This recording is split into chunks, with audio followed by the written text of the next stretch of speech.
విదేశాల నుంచి ఈరోజు ఉదయం హైదరాబాద్కు చేరుకున్నటువంటి టీడీపీ అధినేత చంద్రబాబు నాయుడు గారు నేరుగా వాళ్ళ పార్టీ నాయకులతో సమావేశమయ్యారు. ఎగ్జిట్ పోల్ ఫలితాలు ఎలాగున్నా కూడా దాని మీద ఏమీ దృష్టి పెట్టకుండా 4వ తేదీ పూర్తి దృష్టి పెట్టండి. కౌంటింగ్లో మనము ఎగ్జాక్ట్ ఫలితాలు సాధించబోతూ ఉన్నాం, అధికారంలోకి రాబోతున్నాం, మీరు ఆ కాన్ఫిడెన్స్తో ఉండండి అని చెప్పి వాళ్ళ నాయకులకైతే దిశానిర్దేశం చేశారు. అండ్ మరొక వైపు పోలింగ్ సరళి ఇప్పటికే చంద్రబాబుకు అందిన నివేదికలు, వాటన్నిటి మీద కూడా చంద్రబాబు ఇంట్లో కూర్చొని సమీక్ష చేసుకొని వాళ్ళకు కొన్ని అందుబాటుని లెక్కలు ఉన్నాయి.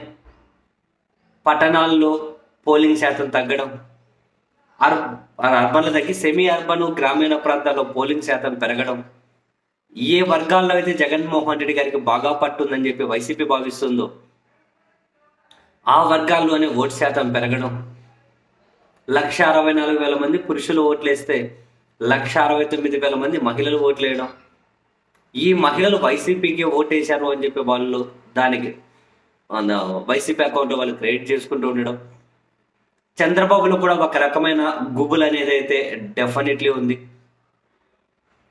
ఈ క్రమంలో మిత్రపక్ష నాయకులతో కలిసి వాళ్ళ అంచనాలో ఏం తేలింది, వాళ్ళ సమీక్షలో ఏం తేలింది అనేది చర్చించడం కోసమట చంద్రబాబు పవన్ కళ్యాణ్ మరోసారి 31వ తేదీ ఉండవల్లిలోని చంద్రబాబు నివాసంలో సమావేశం కాబోతున్నారు. మొదట వీళ్ళిద్దరూ సమావేశమై చర్చించి ఆ తర్వాత వీళ్ళతో పురంధరేశ్వరి గారు కూడా జాయిన్ అవుతారంట.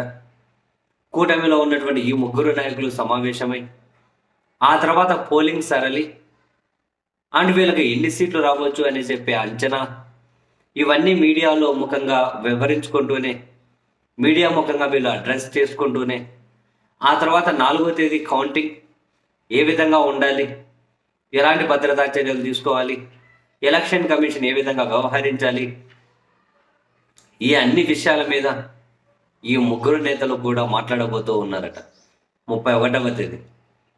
ఒకటైతే ఫ్యాక్ట్, 13, 14 ఈ నెల పోలింగ్ జరిగినటువంటి 13వ తేదీ, ఆ తర్వాత నెక్స్ట్ 14, ఆ 2 రోజుల్లో ఉన్నటువంటి టీడీపీకి ఉన్న ఒక అంచనా, పాజిటివ్ అంచనా ఏదైతే ఉందో, వాళ్ళు వేసుకున్న లెక్కలు ఏవైతే ఉన్నాయో ఆ లెక్కలు తలకిందులు అయినట్లుగానే సమాచారం.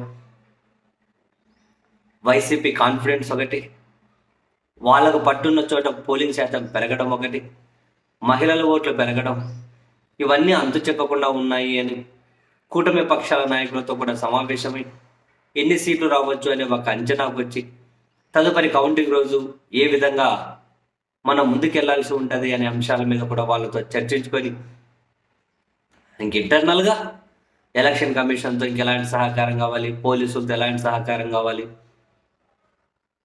సెంట్రల్ నుండి ఎలాంటి సహకారం కావాలి, ఇవన్నీ మీద కూడా చర్చించుకుంటారులేండి. బట్ ఒకటైతే ఫ్యాక్ట్, ఎగ్జిట్ ఫలితాల గురించి మీరు బెంగ పెట్టుకోకుండా 4వ తేదీ కౌంటింగ్ మీద దృష్టి పెట్టండి అని చెప్పడం ద్వారా వీళ్ళు అనుకున్నటువంటి లెక్కలు, వీళ్ళు వేసుకున్న అంచనాలు తలకిందులయ్యే పరిస్థితి ఏమైనా వచ్చిందా అనే అనుమానం అయితే ఖచ్చితంగా వస్తుంది.